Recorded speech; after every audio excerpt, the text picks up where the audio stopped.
Welcome, ladies and gentlemen, to a special edition of the Dino Times show, to say the least. I am your guys' host, Dakota Morgan, coming to you from Phoenix, Arizona. And today we're going to be talking about a very spoilerific episode, somewhat, of Jurassic World Chaos Theory. So if you all do keep track of the videos here on the YouTube channel, I have been on vacation the past little bit of a week, so the content coming out was pre-recorded. And life has been crazy since I've been back, but I've been able to finally catch and watch after my shifts at work, finally able to catch and watch Jurassic World Chaos Theory Season 2, now available on Netflix. And by God, I just finished, as of this recording, it's 10 o'clock at night, I have just finished recording, well, I've just actually finished watching, I needed a drink for it, Chaos Theory Season 2, and by God, that was brilliant. Non-spoiler part first, absolutely, of course, you're going to hear from me, brilliant writing. I mean, we're looking at writing here that I didn't think the show would give us. I didn't think the show would show us. I didn't think was going to be possible here.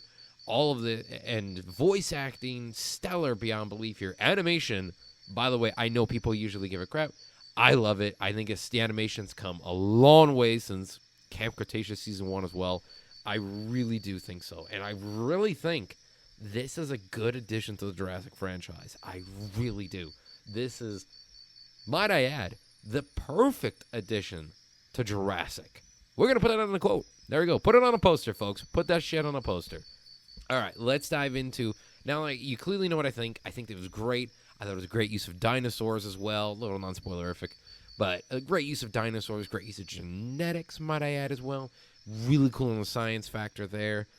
Really awesome the way they put together things for dinosaur training, dinosaur poaching and such. But that's as much as I want to say without diving into the spoilers here. Again, if you haven't seen it, you gotta watch it. It tackles the world poaching. It tackles our characters that we love. It tackles, underground illegal operations, genetics, and it's also very dark. A lot of people die in this show. A lot of people die. So diving into the spoilers. Okay, so diving into spoilers here, I thought this show did such a good job, and I didn't think Chaos Season 1 could be topped. And of course, you can go check out my review on the channel as well for Chaos Theory Season 1 for Jurassic World, but I didn't think Season 1 could be topped, and they came in hard on this season. This season was very much the we know our audience season, to say the least. You're taking a look at it with, I should also say it's dark because, a lot of people do complain, oh, people don't die, yada, yada, yada.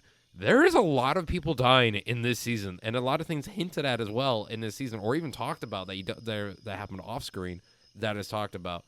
And I want to say, too, that the character development in the show and the storyline written, they could have copped out plenty of times on the show. They could have easily copped out. They never copped out at all on this show with the character writing. I really thought they did a fantastic job with it. Of course, this is Dino Times. We're going to talk about the dinosaurs here in a second. I really do enjoy the factor that they give this of real stakes here, because you don't know what is going to happen next. You really, truly don't. I was on the edge of my seat. I had to watch over the time span of the day since it's been out for work, because I've been working, so I've been having to watch over a couple of days. And might I add, if you do hear scratching, by the way, that is Pedro in his kitty litter box. Pepe, I'm trying to talk to the world about Jurassic World. Pepe. Oh, Pedro. Oh, the rescue kitty. So, diving in there, we're looking at it as there was a lot of science in this show as well.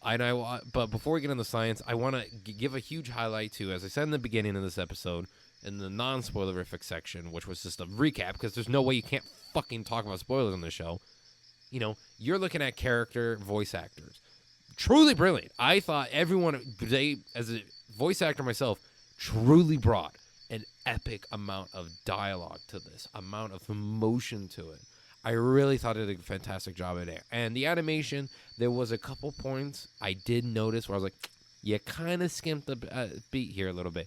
But a majority, 99% of the animation, chef's kiss. Beautiful work.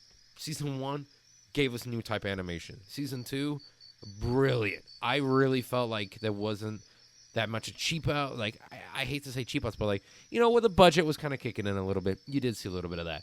But I really thought the animation, though, majority of the time was cinematic. Made you feel that depth.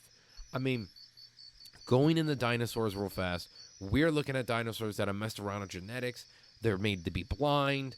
They're hypersensitive, echolocation. That is a cool factor we've never seen that before. And the baryonyx, might I add, too. Shout out to this season for the Spinosaurids. If you're a big fan of Dino Times, you've been listening for the years, I'm a huge fan of sauropods, and I'm a huge fan of Spinosaurids. And my God, they did it. They gave us the Suchomimus, and the Suchomimus had like a ball python print for one, and the other one was this really cool red and orange. Yeah, made it work. And they were smart. They went in the water. The Suchomimus was able to do cool things. It was aggressive. It was non-aggressive. It was a crocodiling dinosaur, for sure. And you saw that. Going to the echolocation, the baryonyx, new traits, genetics, showing the power of the genetics, showing an underground laboratory. Like, we know people were doing stuff, right? We never got to see that till now. What does an underground laboratory look like? Well, you see that in Africa. And might I add there, too, the show gives us what Dominion didn't, which was the dinosaurs affecting the ecosystem. The dinosaurs were eliminating carnivores. They were eating a bunch of the food. They were messing with people's, storefronts, as we saw in the last episode. You're seeing the predators, a.k.a. lions, and we're going to say hippos because hippos are a predator. We saw the hippos, battling Suchomimus, Majungasaurus. Having to deal with apex predators now introduced to this environment because of people's fucked uppery, to say the least here. And I'm part of my French on this. I know Dino Times, I don't usually cuss. But my God, who's letting their kid watch Chaos Theory Season 2? Ooh, because they are just eliminating people, and it is horrifying. Like, we see a Majungasaurus hunt people and stuff down, and we see dinosaurs get eliminated and killed. And we're seeing all this in this dark kind of nature thing in more ways than I would have ever expected. So overall, seeing that happen and the carnivores affecting the ecosystem of the hippos, the lions are like, we're top dog. And then the lions are like, we are not top dog anymore. It has hit the fan. It is bad. Like, the lions are getting eliminated. Hippos are getting they put up a fight, but they are also still getting eliminated. And might I say too, I am drawing a blank on her name, but the Department of Prehistoric Wildlife, DPW, having that storyline wrap as well too. We're not leaving things unwrapped unless it's the season finale, which cliffhanger. We're actually seeing that happen. And a DPW officer, by the way, taking a compy, a leg amputation, and keeping a cone on it in a cage was the cutest thing I have seen. And I want the toy of that. I also want the toy of that echolocation baryonyx, by the way. That scientist was pure evil. Dr. Wu, chaotic neutral. That scientist we saw in West Africa, pure evil. He didn't even care. He fed a whole team to people.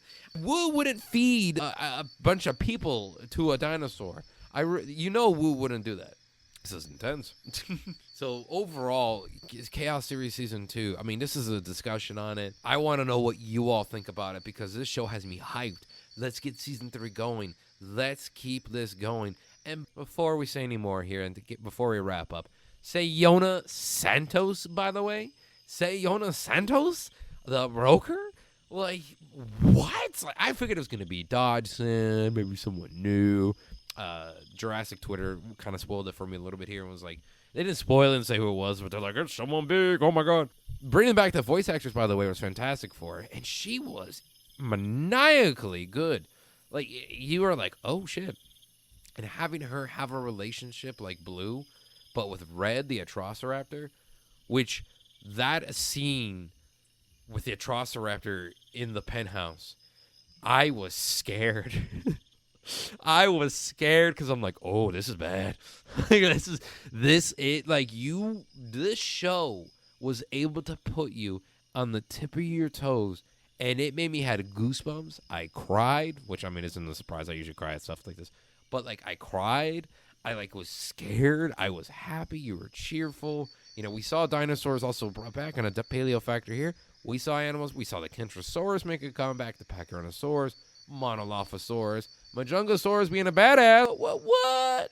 And then, of course, the Suchomimus as well. We can't forget our boy, the Suchos. Multiple variations, by the way, too, which is also a badass thing.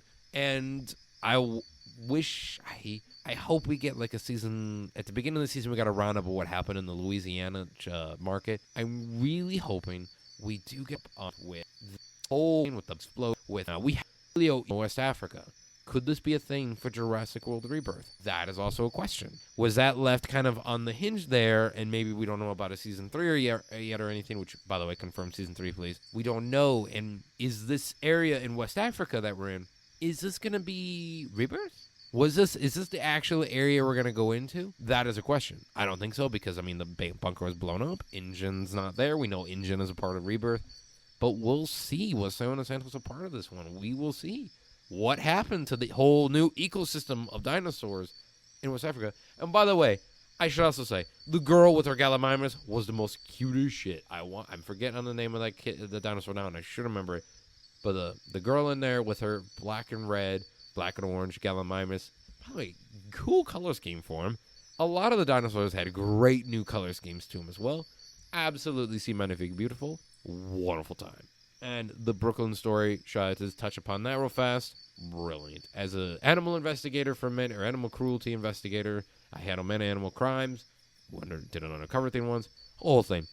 Let me tell you, it was crazy. And seeing Brooklyn do that and going this undercover thing, going this whole route of shit, I really do appreciate. I'm like, that makes sense. Like, she can't give in to her friends. As much as they have been together and done the impossible together, she can't, because she knows the greater purpose there. Oh, my heart. Oh, the heart. Oh. I should also say, too, using the toy mask of reality that we have from Mattel for the DLN, fantastic. A bunch of frat boys, too. And I was like, who are these people? And they're like a bunch of frat boys. Oh, that makes sense. All right, folks, without further ado, here we're going to end this. Let me know what you thought of Jurassic World Chaos Theory Season 2 out on Netflix now. Let me know what you thought down in the comments below. Leave a like in the video for more Dino Times, paleo content, science, history, video games, and much more here on the channel. I've been your host, Dakota Morgan, coming from Phoenix, Arizona. And as always, folks, remember, science is real.